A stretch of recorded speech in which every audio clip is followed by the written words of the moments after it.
Bueno, la semana pasada habíamos empezado a analizar el comportamiento de los transistores, la polarización de un transistor bipolar. Habíamos dicho que el diodo base emisor se tenía que polarizar en directa y el diodo base colector se tenía que polarizar en inversa para que el transistor esté correctamente polarizado. También dijimos y analizamos cómo se puede hacer un análisis con dos fuentes o con una sola fuente y haciendo la transformación entre los dos modelos.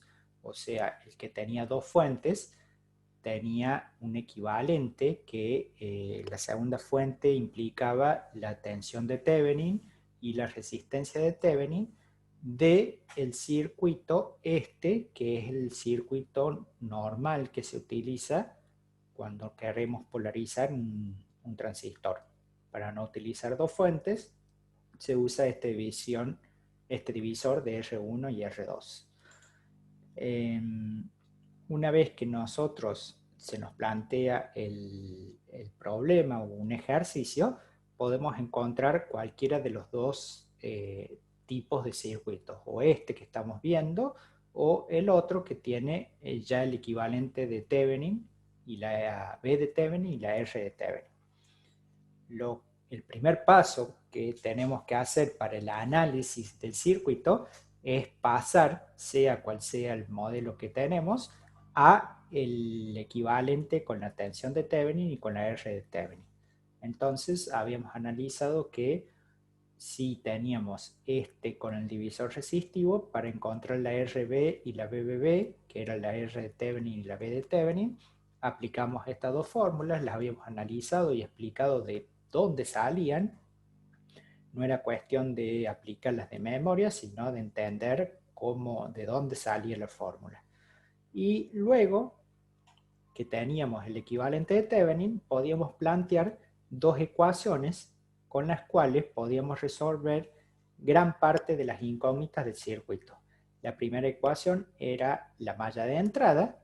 Ya con el circuito transformado por Thevenin, podíamos plantear que la malla de entrada era la tensión de Thevenin por la corriente de base, multiplicada por la resistencia de base, que era la de Thevenin, más la caída de tensión base emisor, que era un diodo, y dijimos que si el transistor era de silicio lo considerábamos 0,7, de germanio 0,2, 0,3, eh, y más la corriente de emisor por la resistencia de emisor. También hicimos una analogía entre la corriente de base de emisor y de colector. Entendimos de que la corriente de emisor es prácticamente igual a la corriente de colector, entonces la podemos considerar como que son la misma sin equivocar en el cálculo prácticamente nada, y, y eso nos facilitaba de que podíamos resumir esta fórmula o reemplazarla de esta forma y eh, modificar la corriente de emisor por la corriente de colector, y a su vez la corriente de colector también tenía un equivalente con respecto a la corriente de base, que era una relación de transformación por el parámetro beta o HFE, que era la ganancia. Entonces, de esa forma podíamos resumir o modificar la ecuación para que nos quede únicamente la incógnita de una de las corrientes, en este caso la corriente de base, y, y hacer el cálculo de la misma, la corriente de base. Después, con el parámetro de transformación del beta, nos pasamos a corriente de colector y planteamos la malla, la ecuación de la malla del circuito de salida, en donde ya sabiendo la corriente de colector, la corriente de emisor la podemos interpretar como que es igual a la de colector, la BCC la conocemos, entonces podemos calcular la tensión colector-emisor. Con la tensión colector-emisor ya nos desaparecen todas las dudas que tenemos o todas las incógnitas que podemos tener de un circuito. Hasta ahí habíamos llegado. No habíamos hecho la gráfica. Ahora vamos a analizar cómo empezar a hacer la gráfica que nos va a dar una idea de dónde está polarizando el transistor, para qué nos puede llegar a servir el transistor polarizado de esa forma y si está bien polarizado para nuestra aplicación. La gráfica es una gráfica que se denomina la recta de carga y el punto de trabajo. Ambas partes componen a la gráfica, o sea, una recta y un punto, que es el punto en donde está polarizado el transistor y es el punto en donde va a trabajar el transistor, que es importante ubicarlo o encontrarlo dentro de la recta. Primera preconización: el punto nunca puede estar fuera de la recta. O sea, no van a querer dibujar esta recta, por ejemplo, y el punto por acá o por acá o por acá arriba, ¿sí? Siempre tiene que estar sobre la recta. ¿Cómo trazamos la recta? Bueno, la recta se grafica en un par de ejes coordenados que implica la corriente de colector sobre la tensión colector-emisor. En el eje X, tensión colector-emisor; en el eje Y, la corriente de colector. Para graficar es muy sencillo porque una recta se puede construir estableciendo dos puntos. Y los dos puntos que se establecen es el valor de la corriente de colector cuando la tensión colector-emisor vale 0. O sea, vamos a hacer una anotación.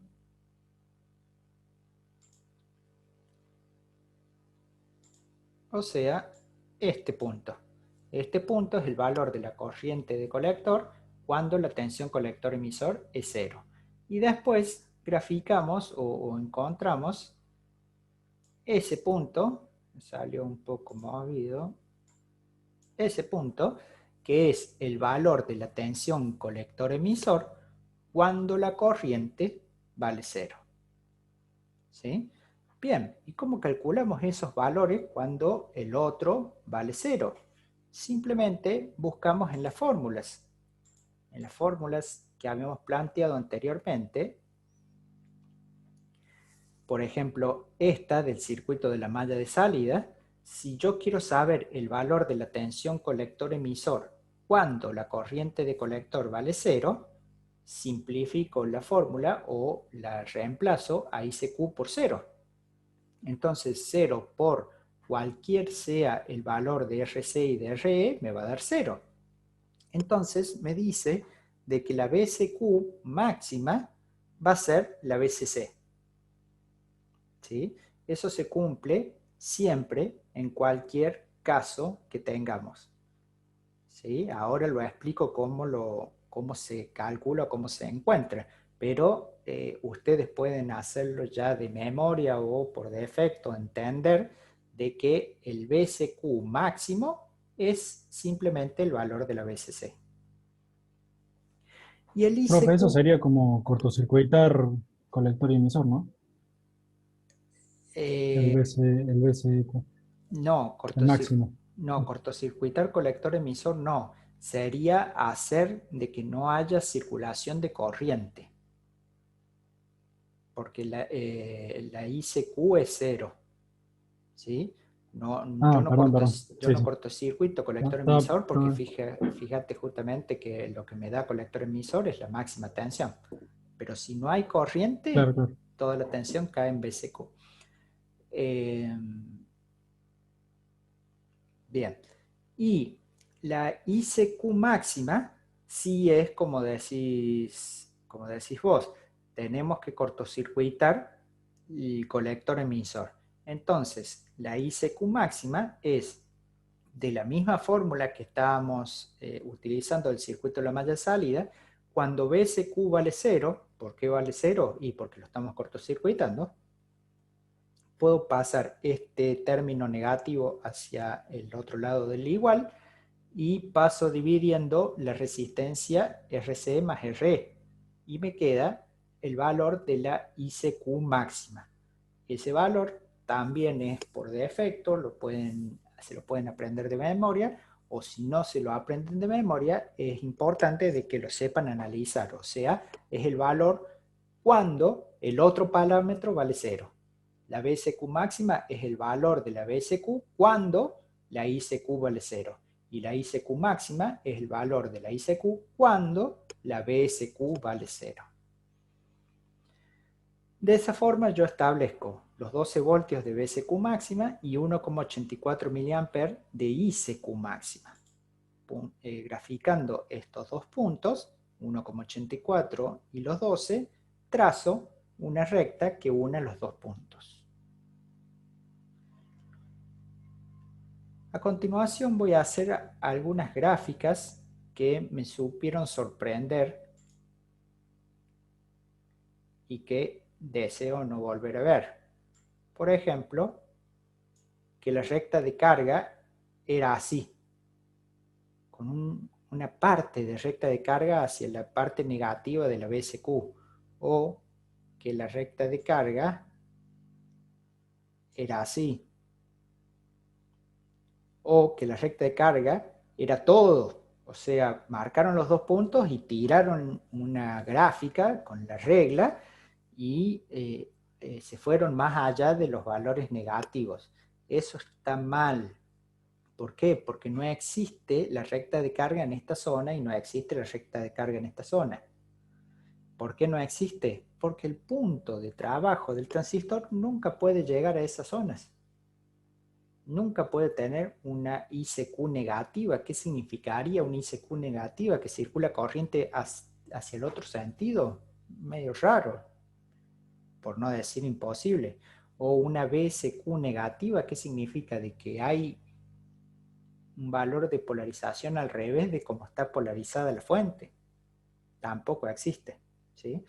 Entonces guarda con estas gráficas que tienen que marcar exactamente los dos puntos como el extremo de la recta de carga y no sobrepasarse de los ejes de coordenada. Una vez que tenemos graficada la recta de carga, los dos puntos que hemos encontrado hace un ratito de ICQ y BSQ, que yo hasta ahora le llamaba IC y BCE, y ahora le estoy llamando ICQ, le estoy agregando la letra Q, y al BCE le estoy agregando también la letra Q, BSQ, los voy a graficar en la recta. O sea, el ICQ 1,63, me voy a la gráfica, encuentro el valor de 1,63 y me desplazo, a ver si me sale, me desplazo a donde corto el valor de la recta. Y ahí ya tengo un primer indicio del punto de trabajo Q. Para terminar de confirmarlo, yo debería verificar que el valor de BSQ que me dio se corresponde con el punto en donde he cruzado si lo proyecto hacia el eje X.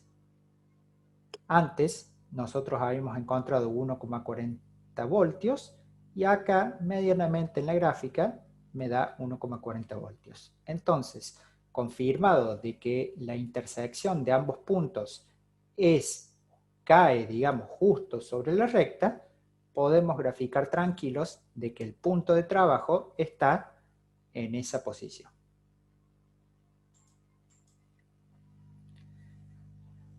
¿Para qué me sirve saber a dónde está el punto de trabajo?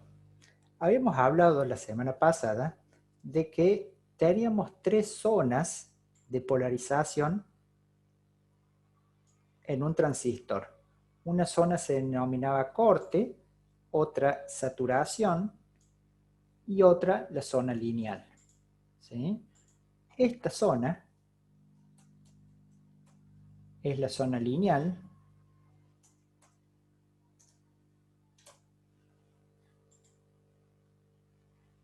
Esta zona es la zona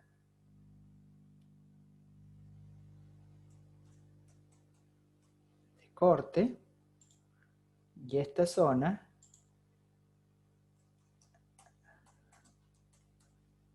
es la zona de saturación. ¿Sí? O sea, este triangulito o de esta recta hasta el eje X es la zona de saturación. De esta recta hasta, perdón, antes de esta recta hasta el eje Y es la zona de saturación.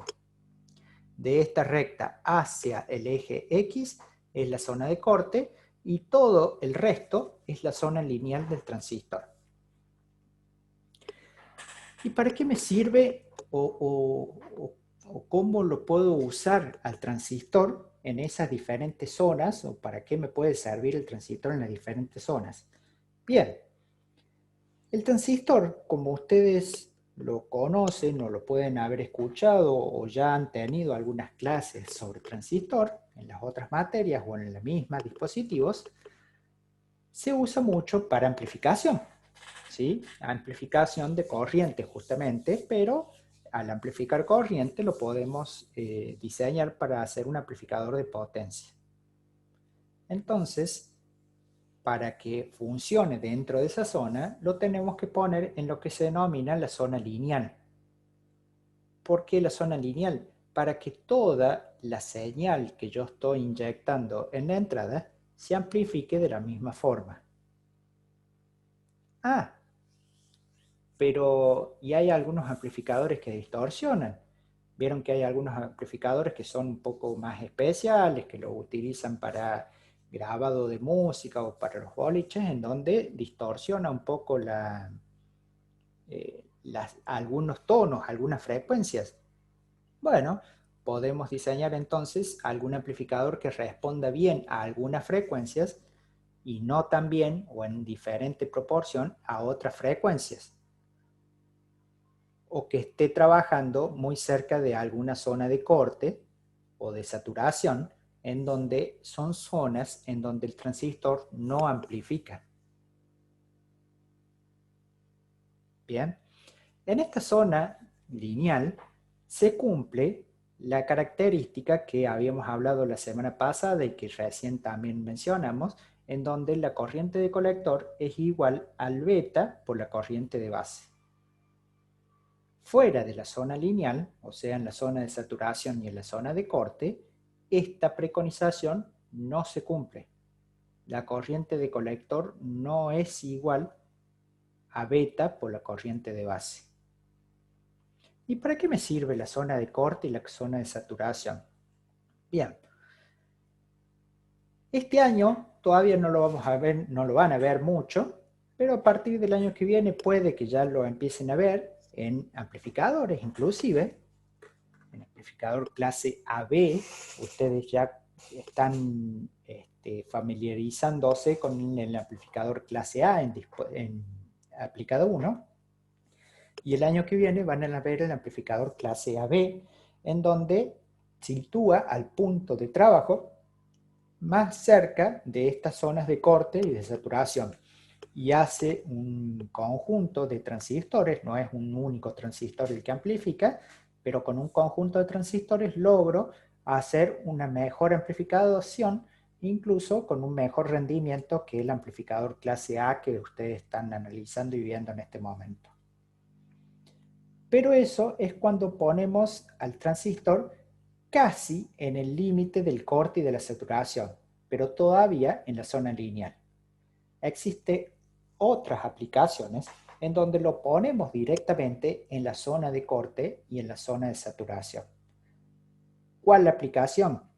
Lo van a ver con mucha profundidad ya el año que viene más o menos, pero en quinto año con seguridad, incluso conmigo, en electrónica de potencia, que lo vamos a usar como una llave, ¿sí? Al transistor lo vamos a utilizar como un elemento que se abre y que se cierra. Si está en la zona de saturación, es una llave que está cerrada. ¿Por qué está cerrada? Porque circula toda la corriente posible. Fíjense en cómo estamos en la zona de máxima corriente, en donde la corriente depende de la RC y de la RE. No dependía de otra cosa. Calculamos 1,80 y algo, que era el punto máximo, utilizando estos parámetros, la BCC, la RC y la RE. Entonces, puedo utilizarlo como una llave que se cierra y que circula toda la corriente que limite, digamos, las dos resistencias que están en el circuito, la RC y la RE. O puedo utilizar esa misma llave en este otro extremo, en donde la llave está cerrada, está abierta. Al estar abierta, la tensión entre sus dos bornes, en este caso los bornes de la llave va a ser el colector y el emisor, es la máxima. Si es la máxima, la llave está abierta, y si la llave está abierta, no circula corriente. Y es justamente esta zona, esta situación. No circula corriente y la tensión colector-emisor es la máxima. Entonces, al transistor lo utilizo como una llave que abre y que cierra, y como les había dicho hace un ratito, la corriente de colector no va a depender del beta y de la corriente de base, sino que va a depender de el circuito externo que esté asociado, o sea, de la RC, la RE y la BCC. Bien. Por lo pronto, nosotros vamos a utilizarlo, vamos a hacer análisis en la zona lineal, pero es importante que tengan el concepto y de que sepan de que existe también una zona de saturación y existe una zona de corte, cuáles son esas dos zonas y para qué medianamente se pueden aplicar. La aplicación más importante es para utilizarlo como una llave el transistor. ¿Sí? Bien. ¿Alguna duda hasta acá?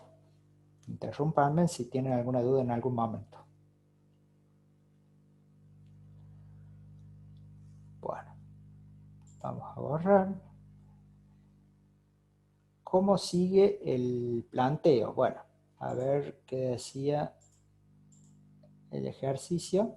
Determinar ICQ, BSQ y recta de carga, ya lo hicimos.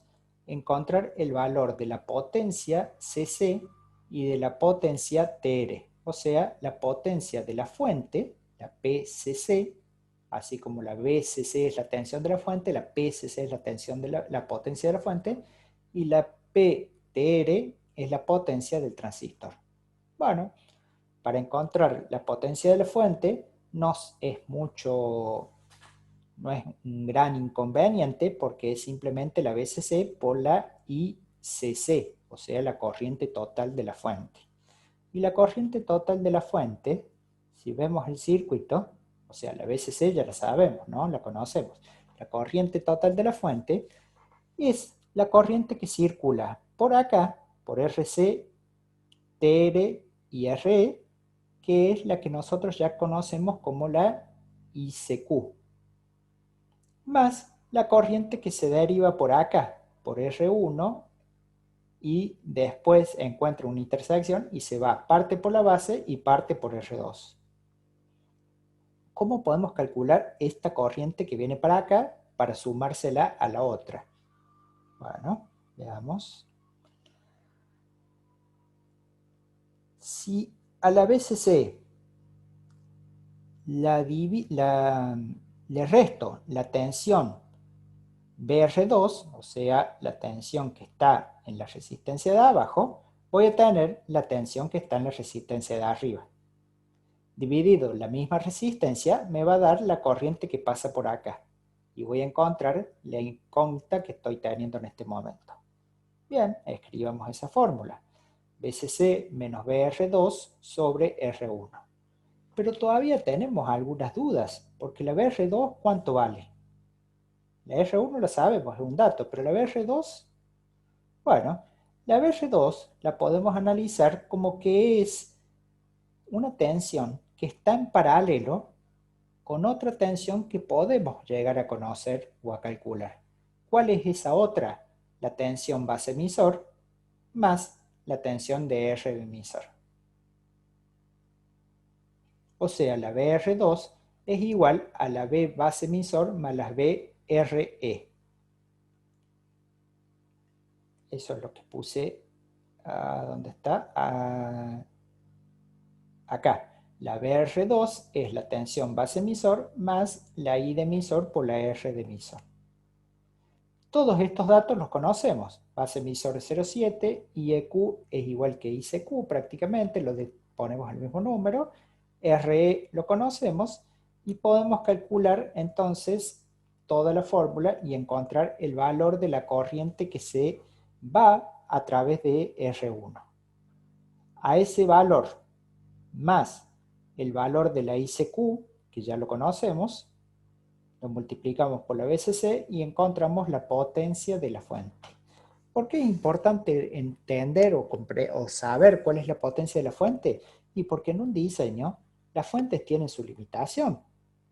Inclusive hay fuentes modernas que tienen un control de sobrecorriente, o sea, si supera un determinado valor de corriente, que lo podemos setear nosotros a un valor que querramos, o puede venir ya por defecto de fábrica para autoprotegerse de un cortocircuito, la fuente se desconecta. Entonces, si nuestro circuito le está pidiendo demasiada potencia a la fuente automáticamente se desconectaría y no tendríamos alimentación y no sabríamos qué es lo que está pasando. Lo que está pasando es que le estamos pidiendo demasiada potencia a la fuente. En este caso la potencia es sumamente chica, 20,4 milivatios, pero el ejemplo sirve para entender cómo se hace el cálculo. La potencia del transistor se puede dividir en dos partes, en la potencia de colector emisor más la potencia de base emisor. Pero la potencia de base emisor es mucho, pero mucho más chica que la potencia de colector emisor. Entonces prácticamente no se utiliza la suma de las dos, sino que con la de colector emisor alcanza para tener una aproximación de la potencia. En este caso, simplemente se calcula como BSQ sobre ICQ y en este ejercicio nos dio 2,28 milivatios. ¿Bien? Profe, ¿Sí? si quisiéramos calcular la corriente en R2, podemos usar la corriente de base, ¿no? De hacer Kirchhoff en el nudo. Es válido, ¿Cómo? por Perdón. ejemplo. Si quisiéramos calcular. Sí, la corriente sobre R2. Podríamos usar la corriente de base en el nudo y Ah, restarla, claro. digamos, la corriente en R1. Es Sí, válido eso, ¿no? sí, sí. O sea, esa corriente de R1 que ya calculamos, le restamos la corriente de base y tenemos la corriente que va por R2. ¿Para qué te puede servir eso? Para calcular la potencia que necesitas en la R2. O sea, ya sabemos qué valor óhmico tiene, pero también necesitamos para ir a comprarle la potencia. Sí, sí, es válido. Bueno, y ahora viene la segunda parte de esta situación. El punto E dice rediseñar el circuito para máxima excursión simétrica, MES.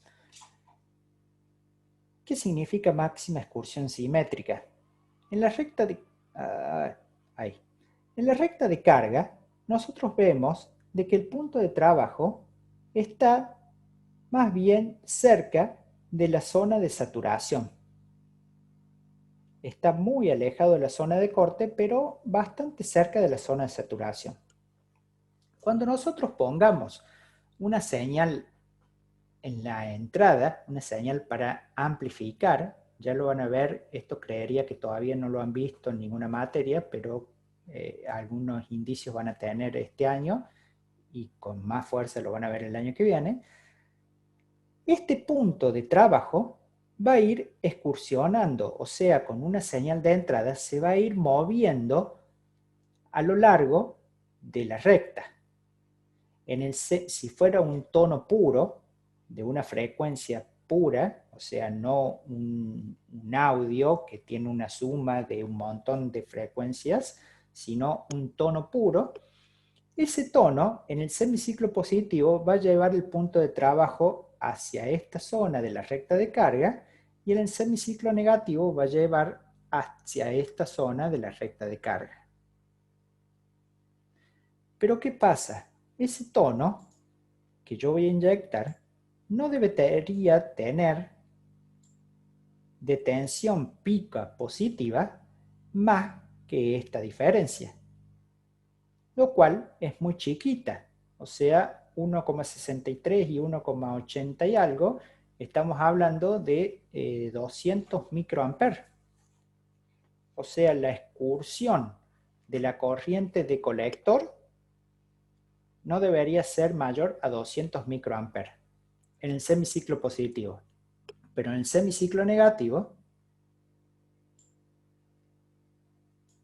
yo tendría 1,63 miliamperes para poder excursionar. O sea, en una señal sinusoidal de entrada para amplificar, este amplificador me permitiría únicamente excursionar en el semiciclo positivo 200 microamperes y el semiciclo negativo 1,63 miliamperes. Hay una desproporción.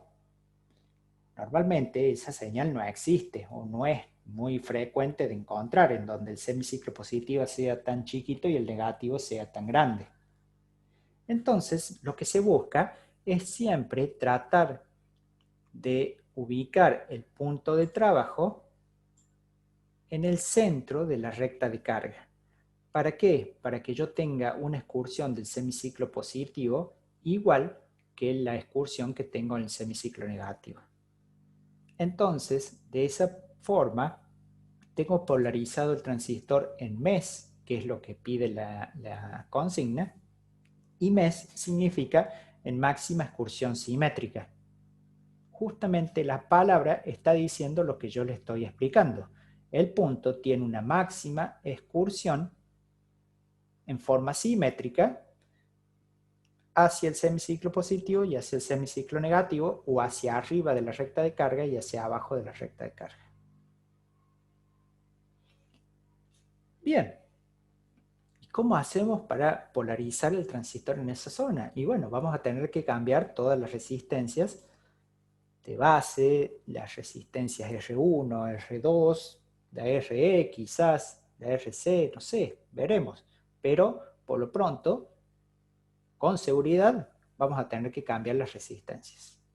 Bien, ¿cómo se empieza el planteo de esta situación? Primero, encontrando ese punto de máxima excursión simétrica. ¿Sí? Si el máximo valor de la BCEQ era igual a la BCC, entonces el punto medio es la BCC sobre 2. Entonces el BSQ para mes, vamos a escribir acá, para mes, es BCC sobre 2. Y el ICQ para mes era el ICQ máximo que habíamos encontrado también dividido 2. El ICQ máximo era la BCC sobre la RC más la RE. Le ponemos el factor de división por 2 y encontramos el ICQ para mes. Esos dos valores, 12 y 930 microamperes, si queremos, lo podemos graficar acá.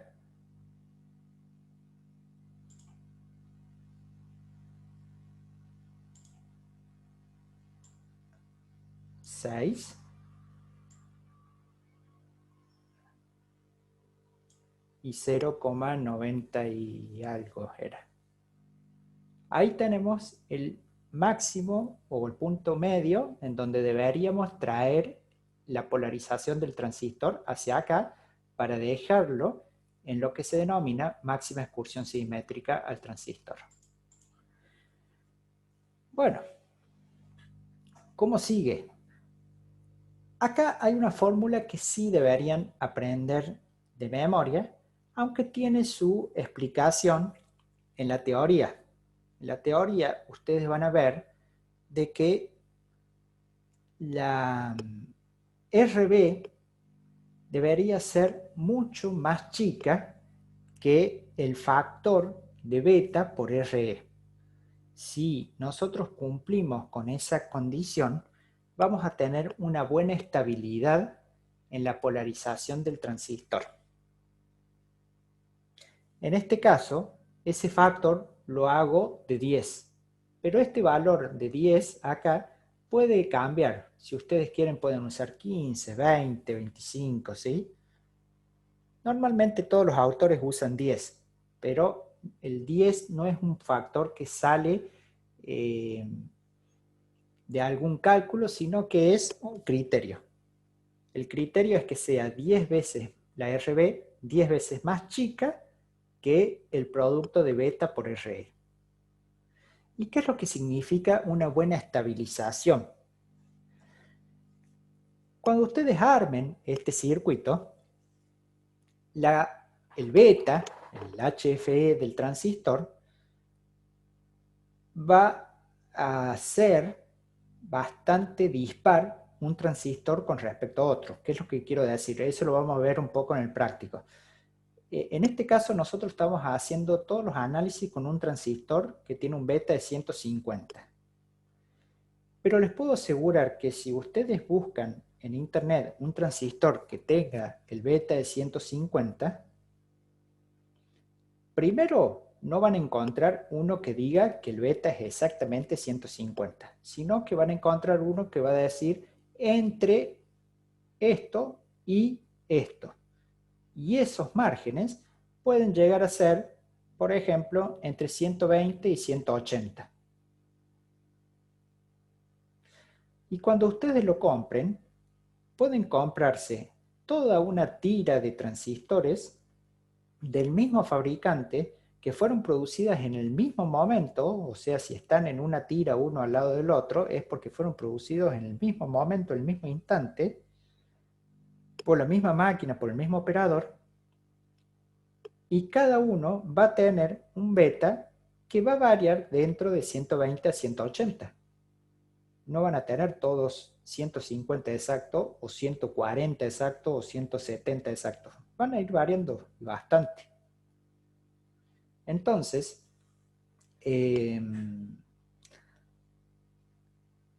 una buena estabilización del circuito se logra con esta fórmula y significa de que si hay una variación en el beta, por ejemplo, porque se te quema el transistor y vos tenés que reemplazarlo, eh, eh, un reemplazo del beta o un cambio en el beta no va a modificar mucho el punto de polarización en donde esté el transistor. ¿Sí? Entonces, esta regla de cálculo o de diseño la debemos respetar para esa buena estabilización. Y la regla dice que la RB tiene que ser beta por RE sobre 10. Espero que haya quedado claro y les deseo con mucho énfasis de que no se equivoquen. Fíjense en lo que les voy a marcar en este momento. RB es beta por RE sobre 10. Y voy a subir un poco en lo que hemos estado analizando y les voy a marcar otra fórmula que dice que RB es R1 por R2 sobre R1 más R2. Ambas son de RB, pero se usan en distintas situaciones. Esta de RB, R1 por R2 sobre R1 más R2 es cuando estamos haciendo el análisis del circuito. Y esta otra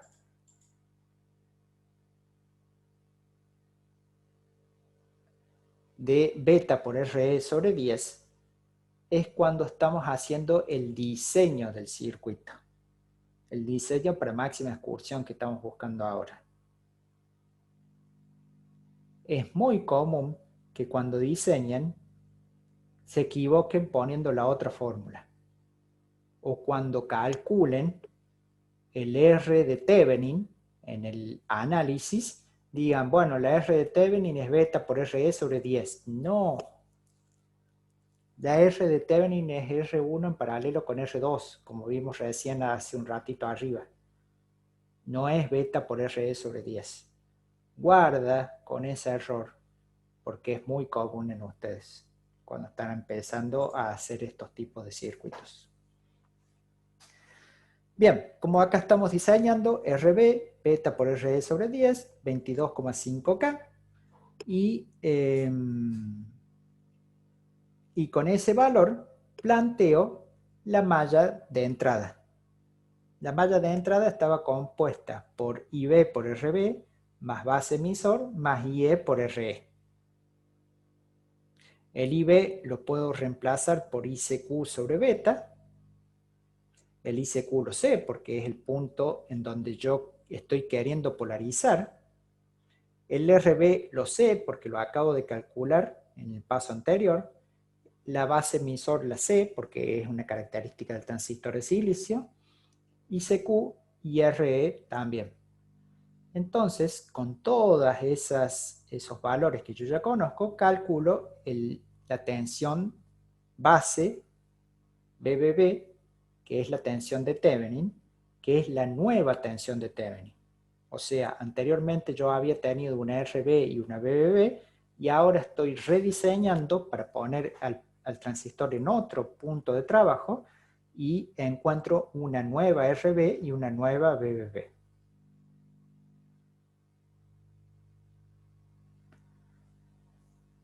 ¿Hasta ahora me siguen?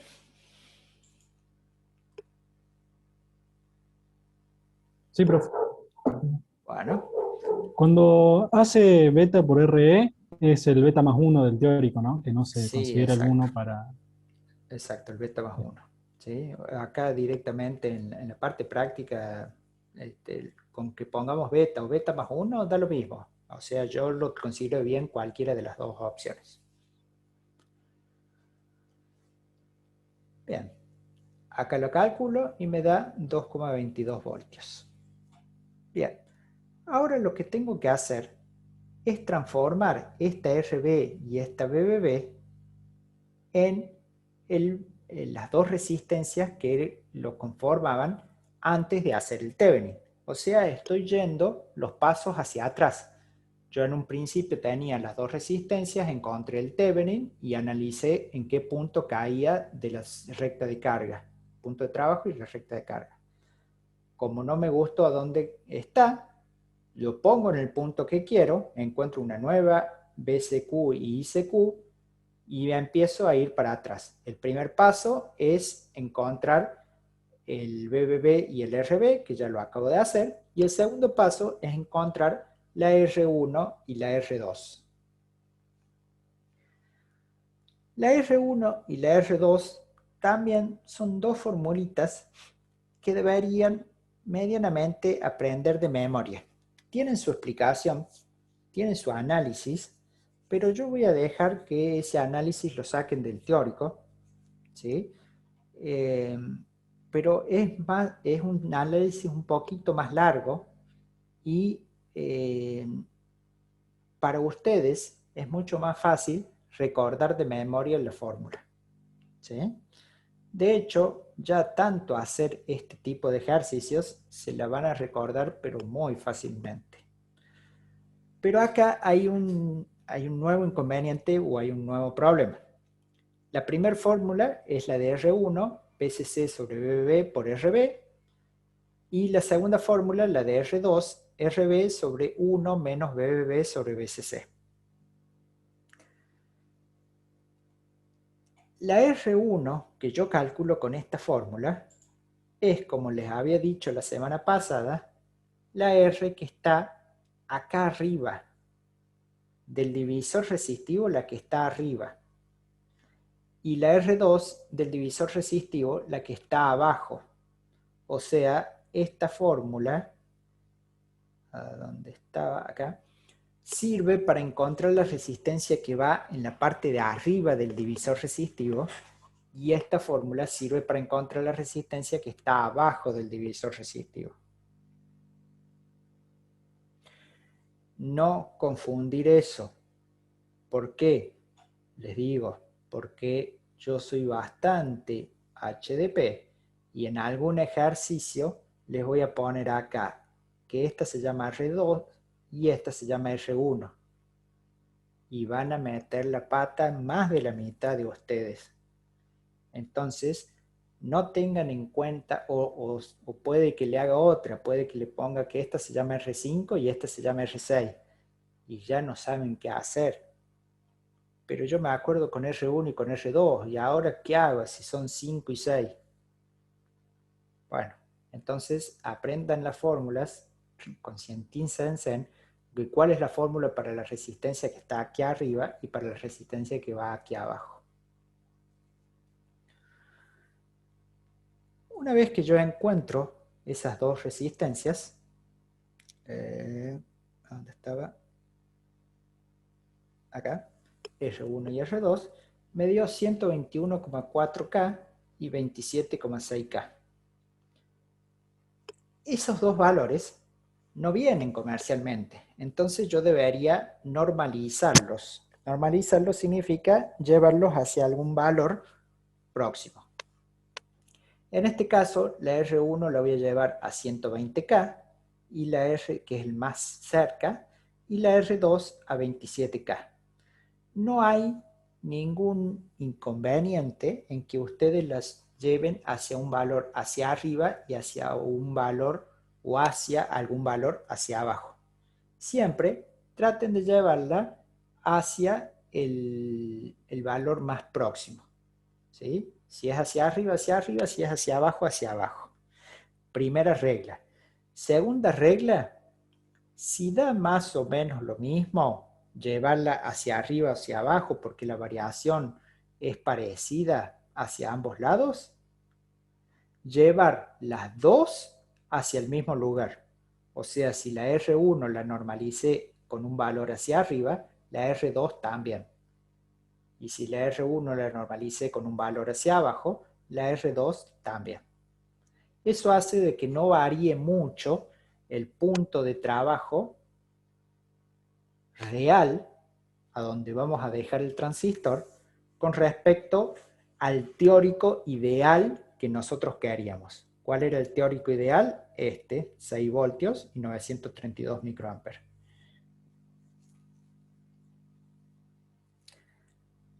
Normalizamos las dos resistencias y lo único que queda es encontrar ahora o graficar el valor de la recta de carga.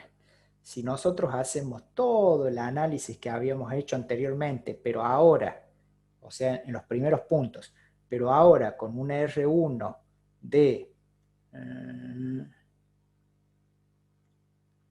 esperen que acá me mareé. ¿Dónde está? Acá está.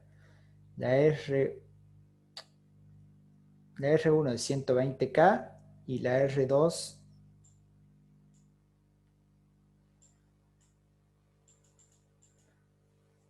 de... pasa la otra hoja. De 27K. Si yo utilizo esas nuevas dos resistencias, puedo hacer todo el análisis nuevamente para encontrar el punto donde ha quedado el circuito. O sea, calcular la BBB, la nueva BBB del análisis, la nueva IBQ, la nueva ICQ, plantear la malla de salida, plantear la malla de entrada, encontrar los valores máximos y graficar la recta de carga. Fíjense en cómo la normalización de la resistencia me movió un poquito el punto de trabajo de la máxima excursión simétrica. La máxima excursión simétrica era 6 voltios y me lo dejó en 6,06 voltios. Y la corriente era, no me acuerdo exacto,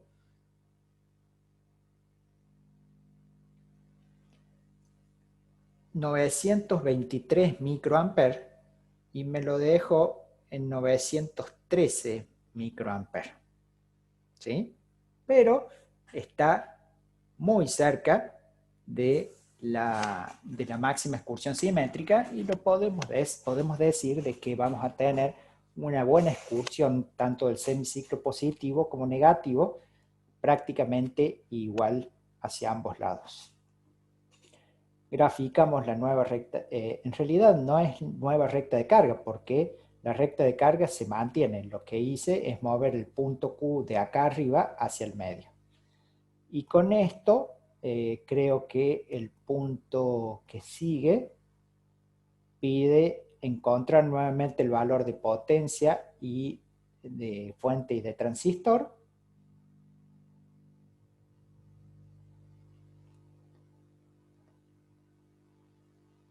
El punto E. Entonces encontramos nuevamente la IR1, como habíamos analizado, y la PCC, 11,95 milivatios, y la del transistor, 5,53 milivatios.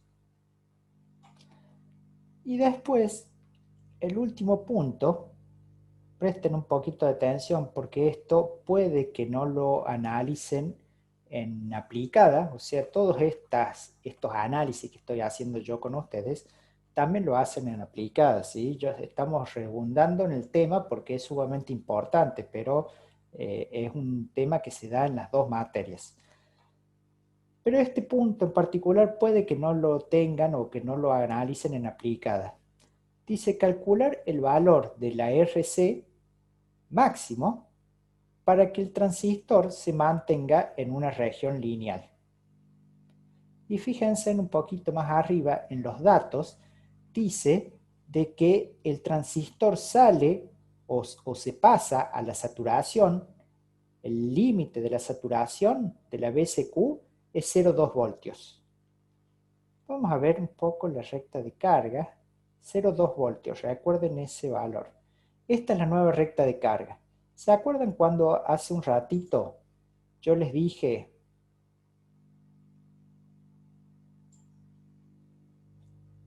de que esta zona era la de saturación? Y les dije, a ver, no, perdón porque me quedó un poco mal el dibujo. Vamos de nuevo.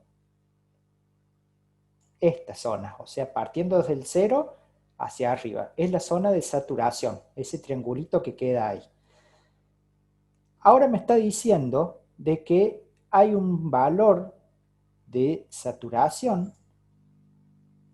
que es este, que vale 0,2 voltios. No me gusta ese color, no se ve. Vamos a poner este color. 0,2 voltios. Acá me está diciendo de que esto vale 0,2 voltios. Y que cuando la BSQ está en 0,2 voltios, yo tengo el transistor entrando, saliendo de la zona de saturación y entrando, saliendo de la zona lineal y entrando a la zona de saturación. Entonces, yo puedo ver cuál es el valor de la RC que me va a ir llevando este punto y me lo va a dejar en ese sector. ¿Cómo lo analizo eso? Bueno, si nosotros sabemos o podemos analizar la malla de entrada, perdón, la malla de salida, recuerden que tenía este formato, BCC, ICQ por RC, más BSQ, más ICQ por RE. Ahora, la ICQ de saturación y la BSQ de saturación los debería saber o los debería poder calcular. La BSQ de saturación es 0,2, me lo acaba de decir el ejercicio. Y la ICQ yo la puedo calcular, en este caso me da 913 microamperes, y reemplazando en esta fórmula voy calculando cuál es el valor de la RC que me va a llevar al transistor a esa condición, 11,42K. ¿Sí? Entonces, como este punto de trabajo varía dependiendo de RC, si yo empiezo a mover la RC, el punto se va a ir desplazando hasta que cuando lo ponga en un valor máximo de 11,42 voy a estar en el límite. Si lo subo un poco más, ya voy a entrar en la zona de saturación y lo voy a sacar de la zona lineal, cosa que puede ser no deseable. ¿Bien?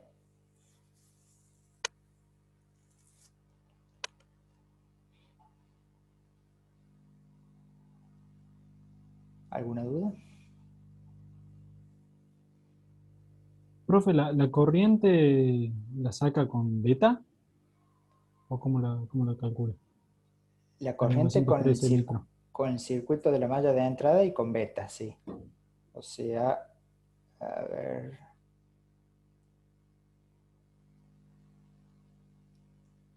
con este circuito. O sea, la RB, con esta fórmula, digamos. La RB vos la conoces, ya la habíamos calculado anteriormente. La RE también, la beta también, beta BB, todo. Y BQ lo puedo calcular. Y multiplicado por el beta, encuentro la ICQ para esa posición. ¿Sí? Con el beta. BCQ y la ICQ. La otra forma que podés usar es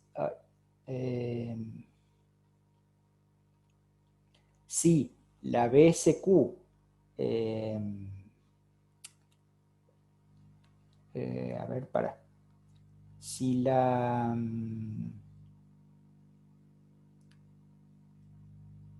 RC tiene el valor normal que tiene el circuito, vos podés calcular la ICQ en este puntito, ¿sí? Poniendo BSQ 02 y calculando en el circuito de la malla de salida cuánto vale esto. Va a estar cerca de 1,8. En este caso dio...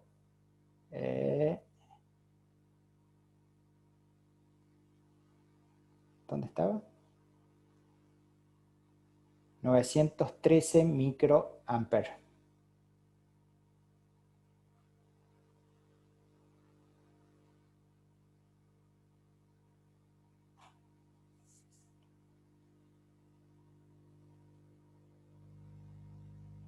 ¿Sí? Uy. ¿No debería ser un mili, 1.8 miliamperes, esa corriente?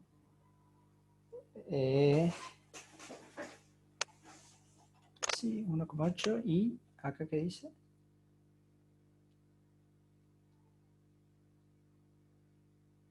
913. Está a la mitad. Sí, este valor está mal. Este es 1,8. Acá la fórmula está mal. Está mal reemplazado el valor, la fórmula está bien. 1,8. Yo lo voy a tener en cuenta para corregirlo y hacer una... Pero sí, 1,8.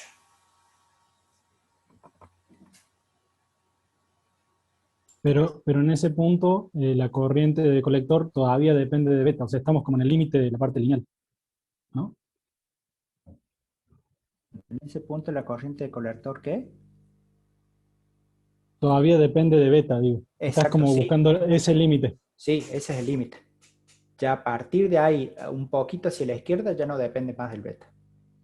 Sí, esa es una buena afirmación, una buena conclusión. Sí.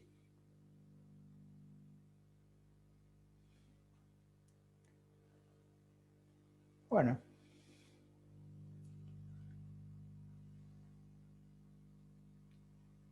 ¿Alguna otra duda? Si no, sigo.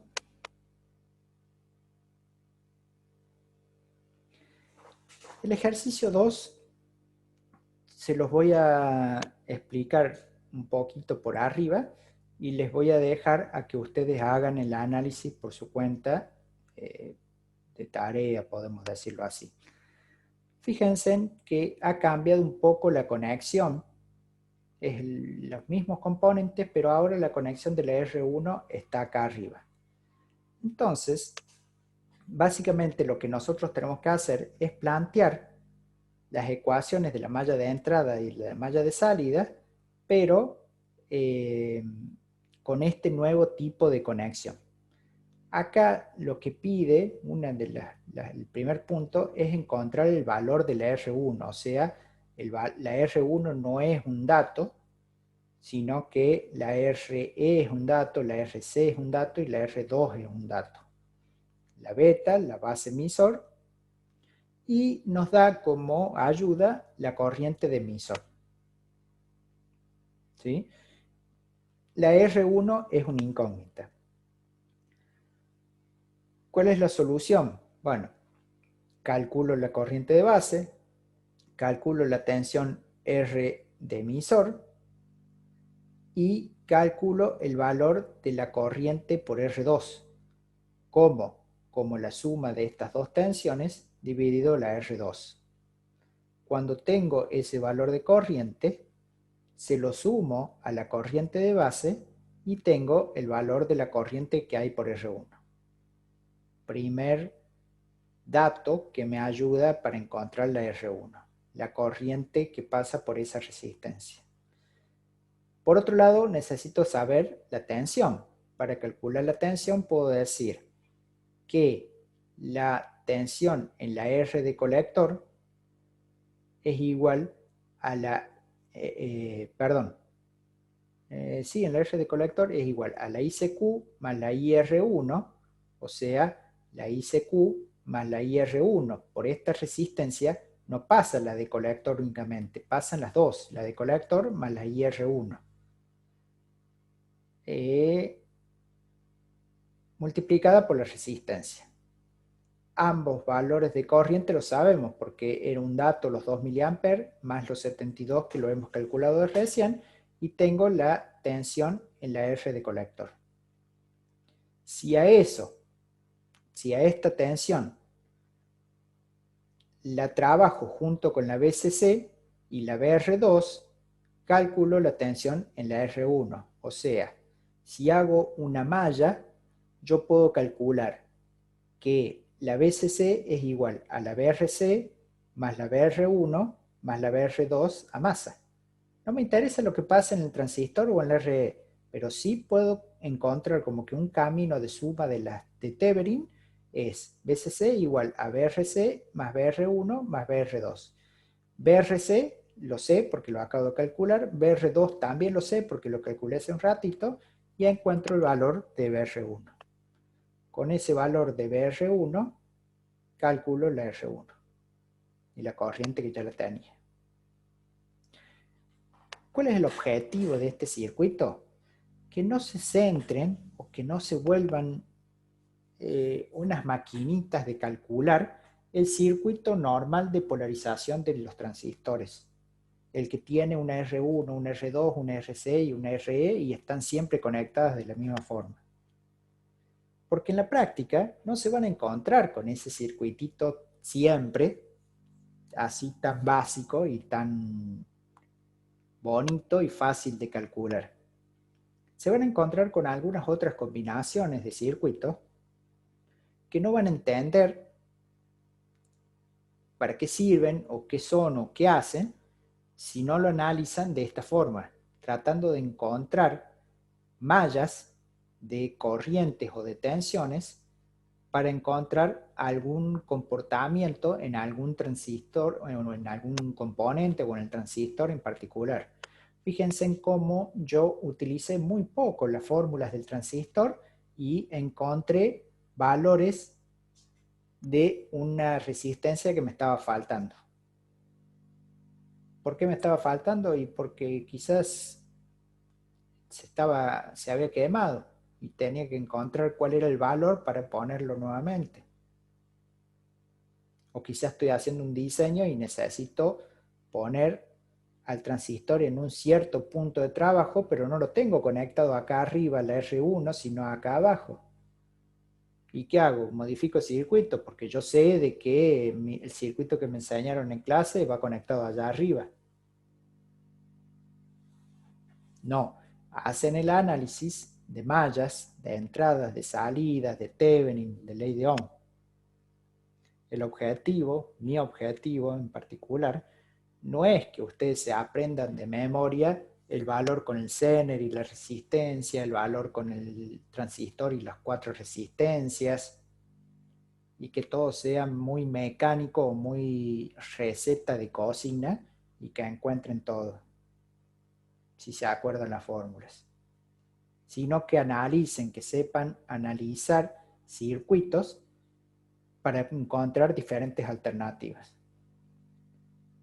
En este circuito, una vez que encuentran el punto A, el punto B y el C, es muy fácil. Encontrar la potencia del transistor ICQ por BCQ, ¿sí? Bueno, quizás nos está faltando la BCQ, planteamos algunas fórmulas y lo encontramos y encontramos la potencia. Y el tercer punto, graficar la recta de carga y el punto de trabajo.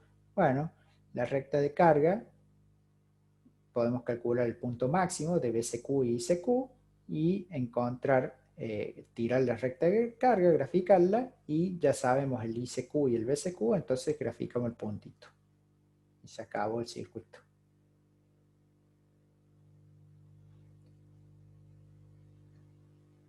El circuito 3 y el 4 los dejo para la semana que viene. Y el 5 es un ejercicio que nunca lo resolví, o sea, lo dejé para que ya lo resuelvan ustedes. Y terminamos con este pequeño puntito de comienzo de año, digamos. ¿Sí? Entonces terminamos de ver el punto, el ejercicio 1 y vimos el ejercicio 2, bastante por arriba, ustedes lo tienen que ver con mayor detenimiento, pero está todo resuelto en la puntito, así que no deberían tener problemas. Y si quieren ir dándole una mirada al ejercicio 3 y al 4, no hay ningún problema, si no lo analizamos la semana que viene. Y la semana que viene ya empezamos a hablar de cómo vamos a desarrollar el práctico de transistor, que nos va a ocupar todo el resto de las clases que quedan hasta fin de año. O sea, la semana que viene es la última de mayo y las 3 o 4 clases que tenemos en junio las usamos para el práctico. El PDF está subido en el aula virtual, Matías, ¿sí? En el Mega subo únicamente las clases por un hecho de que en el aula virtual no me entran los videos o no me permite subir los videos tan grandes de las que se generan por las clases de Zoom. Entonces utilizo la nube Mega. Pero no quiero mezclar informaciones en diferentes lugares. La nube Mega únicamente para los videos de las clases. Toda la información, libros, apuntes, circuitos o lo que sea, está en el lugar oficial de la materia, que es el aula virtual.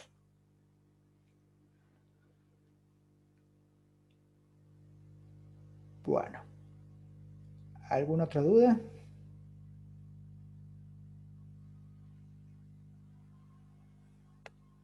No, profe, por ahora no se me ocurre. Bueno, como les dije la semana pasada, ya son varios los temas que estamos cubriendo y que estamos analizando.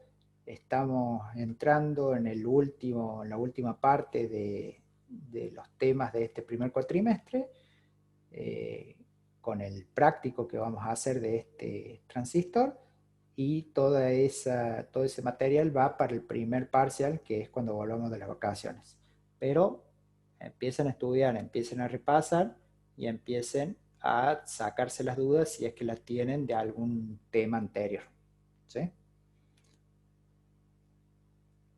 Les mando un saludo, que anden bien y cualquier cosa estamos en contacto, si no nos vemos el miércoles de la semana que viene. ¿Sí? No se olviden de que ya la semana que viene tienen que entregar el práctico, ¿eh? Tienen que mandarlo por mail. Ok, Chao, profe, nos vemos. chicos. Hasta luego.